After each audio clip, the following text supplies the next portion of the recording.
Bonjour et bienvenue au podcast Sui Generis. Je suis Alexia Lemasson, membre de Sui Generis et coach certifié pour les personnes trop intenses à travers le monde. À travers ces podcasts, j'ai le souhait de partir à la rencontre d'autres coachs et de discuter techniques, outils et approches pour vous donner l'inspiration de faire le pas supplémentaire dans votre développement personnel, de générer de nouvelles possibilités ou vous donner simplement des outils concrets pour gagner en lucidité. Aujourd'hui, dans ce 4e épisode des podcasts Sui Generis, je vous invite à rencontrer Marie Bassé. Marie Bassé vit en Australie, elle est coach de carrière à l'international et elle accompagne ses clients dans la découverte de leurs forces et de leurs talents. Vous allez rencontrer une femme pleine d'énergie et de passion pour justement les forces dont elle vient nous parler aujourd'hui. C'est parti. Marie, bonjour. Bonjour Alexia. Je suis très heureuse de t'accueillir dans le podcast Sui Generis. Alors, la dernière fois, on était au Vietnam et cette fois-ci, on part en Australie. Je suis vraiment très contente que tu viennes nous parler de force. Ben oui, merci de m'avoir aujourd'hui et effectivement, les forces sont une vraie passion, donc merci de me permettre de pouvoir partager ça. Sans plus attendre, je te propose qu'on commence et qu'on se lance. Allez, J'ai une première question. Force, on peut comprendre plein de choses là-dedans. Mais on entend force, force de caractère, talent. Mais qu'est-ce qu'on entend par talent ? bah écoute, c'est une super question. Ce qu'on entend par talent, c'est vraiment un potentiel qu'on a au départ, qu'on développe, et puis qui nous permet vraiment après ce potentiel qu'on a développé, qui nous permet ensuite d'avoir un vrai talent. Et puis ensuite, ces talents deviennent des forces parce que du coup, on s'en sert assez régulièrement, que ce soit dans la vie perso, dans la vie pro. Et du coup, ça nous aide vraiment, je pense, à avoir un petit peu plus de légèreté. Donc pour toi, si j'ai bien compris, il y a quelque chose d'inné dans un potentiel, c'est ça ? Mm, tout à fait. qui est un talent, et qu'ensuite on va pouvoir, sous certaines conditions, dans un certain contexte, avec Mm. certaines ressources, le transformer en force. Ouais, tout à fait. En force et puis ensuite en haut potentiel. Mm. Et dans ce cas-là, pourquoi est-ce que c'est important de partir à la recherche et à la découverte de ces talents ? J'imagine quand même qu'on est plus ou moins conscient de ces talents, non ? Je pense qu'on n'est pas toujours conscient de ses talents. Je crois qu'il y a vraiment une éducation qui est différente, une culture. C'est pour ça que j'aime bien aussi faire ça à l'international, parce que selon qui on est, comment on a été élevé, ce qu'on a entendu dès l'enfance, eh ben, on sait ou pas à quoi on est bon. Alors, il y a des exemples qui sont un peu faciles. Par exemple, j'avais fait des recherches, j'avais vu que will.i.am, par exemple, qui est chanteur extrêmement connu des Black Eyed Peas, qu'il lui avait depuis l'enfance su qu'il pouvait tout faire parce que sa mère lui a toujours répété tu es capable de tout, tu peux tout faire. Et Ouais. je trouve ça assez excellent comparé à que ce soit des clients ou des amis, des gens autour de moi où je vois où les parents n'ont pas forcément été là, où les parents leur ont jamais dit qu'ils pouvaient tout faire. Et c'est des gens aujourd'hui qui ont énormément de talent mais qui ont beaucoup de mal à se dire je suis super bon à ça. Il faut vraiment les accompagner différemment. Et du coup, on est conscient, oui, mais au départ, il y a vraiment une question d'éducation. D'éducation et de culture ? Ouais, je pense qu'il y a des cultures effectivement qui sont différentes. Par exemple, j'ai beaucoup de clients asiatiques qui me disent souvent, nous, en Asie, on nous dit toujours, ah, tu sais pas faire ça, ça, ça, il faut vraiment que tu le fasses mieux. Et ils me disent, et nous, on travaille avec toi parce que tu parles de force et donc de pouvoir transformer des talents en force et donc en haut potentiel. Et c'est marrant parce que je leur dis toujours, ah ben, vous inquiétez pas, hein, en France, à l'école, c'est un peu comme ça. À la fin du trimestre, tu as ton bulletin à l'école et les profs te disent ah, on n'est vraiment toujours pas bon à ça, ça et ça, plutôt que c'est amélioré, il y a du potentiel, par exemple, ce qui honnêtement donne de l'énergie positive à l'élève ou à la personne et lui permet du coup ensuite de se développer. C'est un peu comme une fleur, tu sais, tu mets de l'eau, tu mets de l'engrais et du coup ça se développe. Et ben c'est pareil pour les gens. C'est vrai qu'on entend passable. On a tous eu des choses comme ça sur nos bulletins français. Passable, ouais. Donc c'est vrai que il y a une part de culturel, et c'est ce que tu disais dans la première question, c'est-à-dire que on est avec quelque chose, une petite graine, et c'est l'environnement qui vient l'arroser ou pas. L'environnement ne pourra pas planter d'autres graines. On est avec, c'est ça ? Ouais, tout à Mais fait. par contre, elle peut la laisser à l'état de graine ou elle peut le développer. Tout à fait. Donc on en est conscient, mais pas totalement. Dans ce cas-là, ça veut dire que le talent a quelque chose de figé, c'est-à-dire qu'on ne va pas développer un autre talent à 20 ans, à 30 ans. Mais si j'en reviens à ton évolution et au terme de Ouais. force, est-ce que les forces sont figées également? Non, je pense pas que les forces soient figées. Alors, ça dépend bien sûr de certaines forces, mais je crois qu'il y a des forces qui sont tellement innées qu'effectivement, bon, on peut toujours évoluer et travailler dessus. Et c'est là qu'on parle vraiment de talent et ensuite de haut potentiel. Moi, je pense qu'ensuite, certaines forces, selon l'environnement encore, j'ai envie d'y revenir, hein, l'environnement autour de nous, et puis aussi, bien sûr, des phases de la vie. Mm. Donc, si aujourd'hui tu es, je sais pas, célibataire et que tu ne comptes que sur toi pour tout ce que tu as à faire dans ta vie, si demain tu rencontres quelqu'un avec qui tu veux partager ta vie, bien sûr que ta vie change complètement et que du coup tu vas devoir utiliser d'autres forces. Et puis alors là, bah, on parle bien sûr de communication un peu ouverte pour que ça se passe bien avec la personne et qu'on puisse toujours utiliser ses forces et qu'elles soient toujours des talents, des forces et un haut potentiel. Et Mm. ensuite, demain, tu deviens parent, peut-être. Et mon Dieu, il y a une troisième personne, ou quatrième, cinquième, peu importe, qui a vraiment besoin de toi. Mm. Et du coup, tu dois effectivement vraiment faire en sorte de changer, peut-être, si besoin, hein, les forces Mm. dont tu te sers tous les jours. Et du coup, ça ne veut pas dire qu'elles sont pas développées, que tu vas les abandonner. Ça veut juste dire que peut-être qu'à un moment clé dans ta vie, tu vas avoir besoin de différentes forces. Et c'est pas dommage, au contraire, c'est génial parce que ça permet de montrer que l'être humain évolue toujours et en est capable. Tout à fait. Et c'est si la force est un peu la traduction du talent selon le contexte, c'est toujours Mm. ton talent qui s'exprime, Ouais, mais différemment, bien sûr. adapté, comme tu dis, aux Mm. situations de la vie, au poste que tu prends par exemple. Parce que professionnellement, c'est pareil, j'imagine. Mm. Ah oui. Ah bah bien sûr, hein, aujourd'hui tu es quelqu'un qui finalement a un titre de manager mais tu n'as pas d'équipe. Du coup c'est toi qui gères tes chiffres. Demain, finalement on te dit ah t'as un super potentiel, on a vu ce que tu peux faire, on te file une équipe, ah, t'as 30 personnes. Oula, c'était pas forcément quelqu'un qui avait envie ou pensait avoir la capacité de le faire. Mm. Et puis ensuite, demain, finalement, tu deviens le directeur de cette équipe. Et donc, finalement, tu n'es plus la personne qui gère tout ce qui est l'humain. Bah, pareil, hein. C'est aussi certaines, on va dire, pièces du puzzle qui se mettent voilà, entre elles. Et tu vas avoir besoin de penser stratégiquement et différemment pour faire en sorte que ton job te plaise, mais qu'en plus, tu puisses utiliser les bonnes forces pour y réussir. Parce que les gens qui viennent à toi, quel est leur but en fait de pourquoi ils veulent découvrir et creuser ces talents? Je pense que pour beaucoup de gens, à un moment donné, il y a eu une perte de confiance en soi. Ça peut être, peu importe la raison, hein, une perte de job pendant le Covid dernièrement, ça a été waouh, difficile pour beaucoup de personnes. Quelqu'un qui réussissait énormément et demain Ah se ouais. retrouve sans rien, a du mal d'avoir des entretiens, a du mal de plein de choses. Ou quelqu'un qui est perdu complètement dans sa carrière. Il y a une promotion qui peut arriver et finalement, je m'en sens pas capable. Peut-être parce qu'en fait, ça tape pas sur les bonnes forces, sur les bons talents. Et voilà, et du coup, les gens qui viennent vers moi ont j'ai envie de dire, des buts vraiment différents. Mais à un moment clé, j'ai l'impression qu'il y a eu une petite perte de confiance en soi. Et du coup, en faisant ce test Gallup, moi je suis certifié Gallup, ça les aide vraiment à se dire, ah là là, mais j'ai des forces. Et ça va de l'ado de 17 ans à la personne qui commence sa retraite et qui sait pas vraiment où commencer parce qu'elle pense que finalement, à part son travail, elle n'est pas définie. Et il y en a beaucoup. Il y en a beaucoup, ouais. Mm. Donc c'est un chemin qu'on peut faire à n'importe quel âge en fait. Exactement. Et que ce soit où je vais passer mon bac, je dois avoir rentré dans une école de commerce ou en école de peu importe et je suis perdue.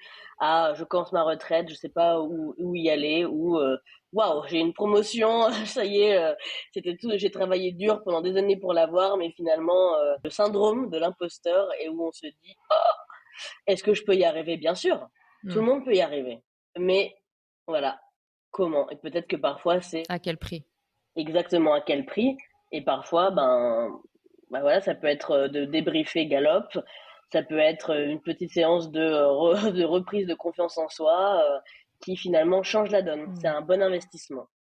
Parce que si on en revient, j'ai bien aimé l'idée qu'à un moment, il y a une perte de confiance en soi, mais j'imagine aussi qu'il y a des gens, cette notion-là, cet amour de soi, cette confiance en soi, ils l'ont jamais eu en fait. Ils ont avancé dans la vie bon an, mal an, et au bout d'un moment, c'est devenu trop pénalisant. Oui, et c'est le cas pour certains de mes clients aussi. Ouais. Et du coup, c'est là où c'est hyper important qu'ils arrivent à comprendre, mais si, t'as des forces, mais si, et vas-y, donne-moi des exemples. Comment est-ce que tu utilises cette force tous les jours, au boulot, dans la vie perso? Là, les gens se rendent compte, mais oh waouh, ce que je fais hyper facilement, en fait, c'est un talent. Et si je continue à le développer, ça va devenir une vraie force. Et de cette force, je vais avoir un vrai potentiel que je peux, j'ai pas envie de dire vendre, mais tu sais, parfois en entretien, on parle de se vendre, même si on n'aime pas l'expression, mais c'est le cas. Mais c'est le cas. Et c'est se vendre à son entourage, c'est se vendre en entretien. En fait, c'est pouvoir avoir cette confiance en soi qui permet d'avancer dans la meilleure direction, j'ai envie de dire. C'est drôle quand tu parles de se vendre. En fait, on le fait déjà, mais on le fait maladroitement ou on le fait en basant sur les mauvais talents, les mauvaises forces. Mais là, c'est finalement arriver à Mm. faire ce qu'on fait déjà, hein, se vendre dans un entretien, se Ouais. vendre auprès de sa famille et ses amis, Et oui, mais peut-être de manière plus objective et authentique. exactement. Et même, je crois que quand on a confiance en soi et qu'on a une meilleure image de soi et que finalement on sait ce qu'on fait très bien, du coup ensuite on peut l'adapter. J'ai eu une conversation la semaine dernière avec une amie qui me dit, mais je te pose des questions et tu arrives toujours à me dire sans hésitation, mais voilà ce que tu peux faire, voilà quoi tu peux penser, et moi la communication comme toi, je n'y arrive pas. Et effectivement, je lui ai dit, mais tu as des forces, tu as des talents. On avait fait Galop ensemble d'ailleurs il y a 1 ou 2 ans. Et du coup, régulièrement, quand elle a un manque de confiance, elle y revient et elle se dit, OK, non, j'ai des talents, j'ai des forces, il faut que j'y travaille et que je vois comment les utiliser pour que professionnellement, ça aille mieux pour moi, mais aussi personnellement. Finalement, c'est lié, on ne se dédouble pas. Justement, c'est un point sur lequel j'aimerais revenir. On parle beaucoup de force et de talent dans le cadre professionnel. C'est le cas des questions d'entretien un peu pourries, vos forces, vos faiblesses. Ouais. Comment la découverte des talents et des forces peut également t'aider dans ta vie de tous les jours? Je pense que le fait de connaître ses forces, bien sûr, dans le milieu pro, aide vachement, bien sûr, dans le milieu perso. Alors, j'avais un client à Singapour qui, lui, utilisait certaines de ses forces seulement au boulot et d'autres seulement dans la vie perso. Et il le savait et il faisait, pour lui, c'était important voilà, de savoir où est-ce qu'il voulait les utiliser. Donc, je trouvais que c'était vachement intéressant. Mais après, sinon, tous les gens que j'ai coachés jusqu'ici, pour eux, c'était vraiment important de savoir, waouh, par exemple, je sais vachement, je suis, je sais pas, un chef de projet. Et c'est vrai que dans ma vie perso, j'adore préparer les vacances, j'adore préparer les sorties avec ma moitié, des trucs comme ça. Et c'est vrai que du coup, comme ça, bah oui, c'est des forces que tu utilises dans le pro, mais aussi dans le perso, et que tu peux trouver ça fun. Après, il faut trouver le bon équilibre. Si on Mmh. utilise trop une force au point où ça devient fatigant, ça te prend toute ton énergie, ça devient négatif, peut-être que là, il faut se poser des vraies questions. Si ça te commence à vraiment te fatiguer, comment est-ce que tu peux faire en sorte que ça soit que de l'énergie positive? Une force mal utilisée peut vite devenir étouffante, c'est le bon mot, je pense. Si je suis ce que tu viens de dire, Marie, ça veut dire qu'il y a un extrême négatif à nos talents? Tout n'est pas positif? Ouais, il peut toujours y avoir un extrême.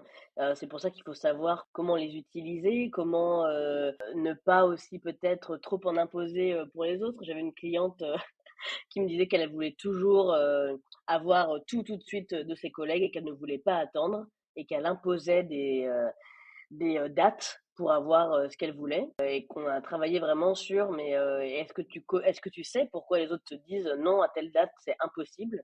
Et elle me dit non en fait j'ai pas du tout pris en compte l'élément perso ou même pro qu'ils ont d'autres projets ou qu'ils ont autre chose, et du jour où on a mis le doigt dessus, ça lui a permis de pouvoir vraiment se dire ok, attends, là je fais une pause, je suis sur le point d'imposer ce que je veux tout de suite, alors que peut-être que s'il y a un non, derrière, il y a une vraie raison qui fait que cette personne ne peut pas me rendre un projet à une date donnée.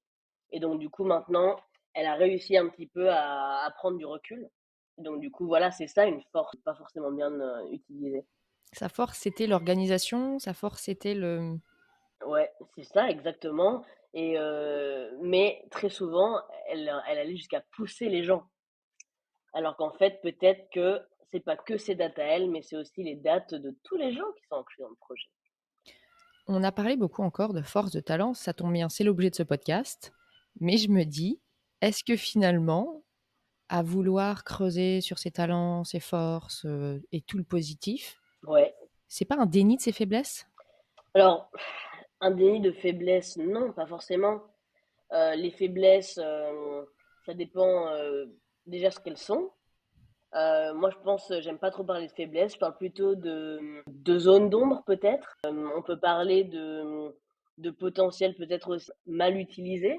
C'est pour ça que je dis que ça dépend vraiment de ce qu'elles sont. Moi, je pense que quand vraiment on pense à ses talents et à ses forces, du coup, c'est beaucoup plus facile pour nous de faire plein de choses. Mmh. Les faiblesses, oui, il faut y travailler, mais surtout, il faut peut-être en être conscient. Dès qu'on est conscient que telle chose et telle chose et telle chose me fatigue, me demande trop d'énergie, peut-être que dans ce cas, ce sont des choses qu'on doit moins faire. Tout est une question de conscience aussi. Tout à fait. Avoir envie d'en avoir conscience, être capable d'en prendre conscience et vouloir changer les choses. Ou poser des limites. Ou poser des limites, exactement.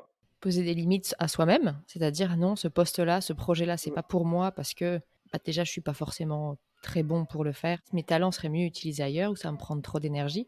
Mais c'est poser des limites également avec les autres Mm. et savoir dire: «Non» ou «Pas maintenant, pas comme ça, pas à cette date». Exactement. C'est vraiment important. Je pense que quand tu parles de poser des limites, je trouve que c'est important que les gens y pensent et commencent à le faire, mais de manière bien sûr douce, parce que tu vas pas demain commencer à dire aux gens non, non, non. Mais je crois que c'est un sujet que j'ai régulièrement avec mes clients. Comment est-ce qu'on pose les limites et surtout quand est-ce qu'on commence? Ça fait peur, en fait. C'est une problématique qui revient également beaucoup avec mes clients. On a peur d'être rejeté, d'être mal vu, d'être pris pour incompétent. J'ai une Mm, cliente qui a un gros poste dans l'aviation, qui perfectionniste, mm, angoissée, veut extrêmement bien faire, donc et puis avec le décalage horaire, puisque évidemment le siège est aux États-Unis, donc à 12 heures. Donc elle fait mm, des horaires incroyables et sur le chemin du burn-out et elle te dit: «Quand j'arrive mm. enfin à dire: "Bon allez maintenant Ouais. ça suffit, je rentre chez moi, il est 20 heures", et ben, je culpabilise et ça me pourrit ma soirée avec mes enfants et mon conjoint».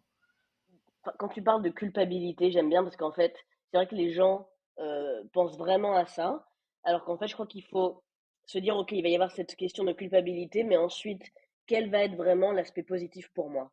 Et c'est marrant parce que j'ai eu exactement cette discussion hier avec une cliente qui dit oui à tout le monde au bureau et qui, en fait, ensuite, ne peut pas faire son taf.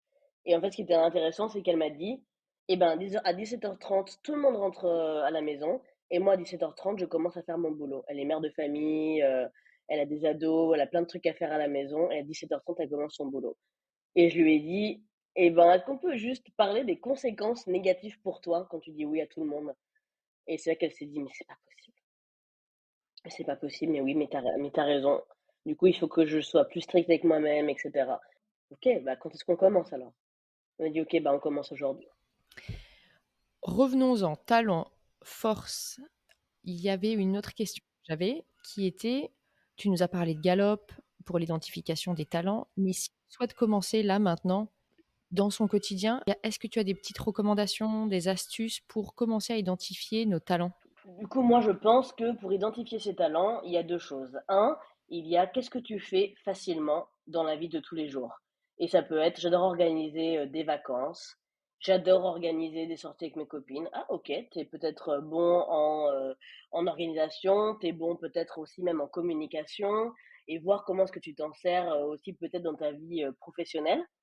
Et après, il y a autre chose, aller parler à des gens qui t'entourent, tes parents, tes meilleurs amis, tes collègues, et leur dire, OK, qu'est-ce que vous voyez que je fais hyper bien, hyper facilement, qu'est-ce qui ne me demande pas forcément d'efforts, ou qu'est-ce qui m'illumine peut-être quand vous me posez une question et je me dis, ah, ouais, ça j'adorerais faire ça, et c'est tout bête, ça paraît tellement facile alors qu'on n'y pense pas forcément, et peut-être que grâce à ça, ça va vous permettre déjà d'avoir un petit peu une liste de vos talents et ensuite d'en faire des forces. Merci. Pour les gens qui aimeraient aller un petit peu plus loin dans cette notion de talent, de force, est-ce que tu as des ressources à recommander? Alors, il y a par exemple, alors il y a bien sûr Gallup, où vous pouvez faire le test si ça vous intéresse et ensuite on peut débriefer et en fait sur le site internet de Gallup, il y a pas mal de ressources qui sont gratuites. Ils ont aussi des podcasts sur Spotify, sur YouTube. Donc, par exemple, si vous savez que vous êtes bon en communication, vous pouvez taper, Gallup, force communication et voir quels sont les podcasts qui ressortent. Ils en ont des courts, ils en ont des longs. Et puis ensuite, je pense que ça déjà, c'est gratuit et ça vous permet de vous dire, ah voilà comment est-ce que les autres peuvent éventuellement percevoir ma force. Alors du coup, ça, on parle pas de faiblesse, mais on parle de comment est-ce que les autres peuvent le ressentir. Tout à l'heure, je parlais de forces qui sont trop utilisées et du coup, ça devient un petit peu négatif. Et voilà, déjà, ça, je pense que c'est intéressant. Ça veut dire que vous n'avez pas forcément à faire le test, mais que néanmoins, si vous avez que vous êtes bon en orga, en communication, en stratégie, peu importe, allez voir, renseignez-vous, écoutez les podcasts en français, en anglais, ils sont dans toutes les langues. Donc, intéressez-vous et je pense que déjà, ça vous donne certaines clés pour avancer. Pour avoir une idée, puisque souvent les tests, on se dit: «Ah bah tiens, ça va encore coûter un bras, ça va me coûter, je sais pas si je veux». Tu as un ordre de prix pour ce test-là? Alors, je pense que c'est toujours autour des entre 50 et 60 dollars. Alors, ça peut être australien, singapourien, en euros, peut-être qu'il est autour du même prix. Néanmoins, en passant par moi, si jamais vous voulez débriefer ensuite, moi, je peux vous donner une réduction qui vous permet d'avoir le test à un prix un peu plus réduit. Et ensuite, après, si vous préférez débriefer aussi par vous-même, c'est possible, hein. Le rapport, il y a une vingtaine de pages. C'est hyper intéressant, surlignez ce qui vous parle, écrivez des exemples et faites vraiment en sorte que ce rapport soit le vôtre. Et c'est vraiment comme ça Mmh. que vous allez vous rendre compte de vos talents et de vos forces et d'en créer ensuite un potentiel qui est élevé, mais qui est aussi important pour vous, pour pouvoir vous avoir plus de confiance en vous, mais aussi pour pouvoir vous connaître. J'ai une cliente un jour qui m'a dit, mais est-ce que Gallup a écrit à mes parents et qui eux-mêmes ont écrit le rapport? Euh, c'est pour vous dire à quel point c'est bluffant. C'est bluffant. Ouais. Donc, si vous avez envie aussi de le faire par vous-même, allez-y. C'est un boost pour votre carrière et pour votre vie perso. Booster votre carrière, booster votre vie perso. Vraiment génial. Merci beaucoup Marie. Pour les gens qui souhaitent justement te contacter, comment est-ce qu'ils peuvent le faire? Alors, vous pouvez me contacter par email, marie@mariethecoach.com. J'ai aussi un site internet www.mariethecoach.com. J'ai LinkedIn et après j'ai un Instagram, j'ai un compte Facebook aussi, Marie the Coach. De toute façon, en passant par mon site internet, vous avez accès à tout ça, mon numéro de portable, mon mail, vous pouvez m'écrire et je vous répondrai. Puis ensuite, on peut passer par WhatsApp ou par email, selon ce qui est plus facile pour vous. Je suis très joignable. Génial. Je suis partout. C'est ce que je vois, tu es partout. Je mettrai de toute façon tous les Merci. liens en dessous de l'épisode. Comme ça, ils auront déjà l'adresse mail, le site internet. Un très très grand merci, Marie, pour ton temps, pour tes ressources, pour tes illustrations, pour ton énergie. C'était vraiment un très bon moment. Merci. Et puis pour moi aussi, j'espère vraiment que vous pouvez tous vous rendre compte que vous avez d'énormes talents et que vous pouvez vraiment vous en servir tous les jours plutôt que de vous casser la tête en vous demandant comment fixer, comment ajuster Mm. vos faiblesses. C'est pas vraiment le but. On n'a qu'une vie. Concentrez-vous sur vos talents et faites-en des forces. Merci beaucoup, Alexia, pour m'avoir permis de partager ça avec notre audience francophone. Merci beaucoup, Marie. À très bientôt. À très Sui bientôt! Generis, le podcast, c'est fini pour aujourd'hui. Merci de nous avoir écoutés. N'hésitez pas à suivre notre page et à partager les épisodes avec des personnes qui pourraient être intéressées. C'est une excellente manière de nous soutenir. N'hésitez pas également à nous faire vos retours sur l'épisode en commentaire ou à nous contacter pour nous dire quelle thématique vous souhaiteriez aborder. Merci de votre fidélité et à bientôt pour un nouvel épisode Sui Generis.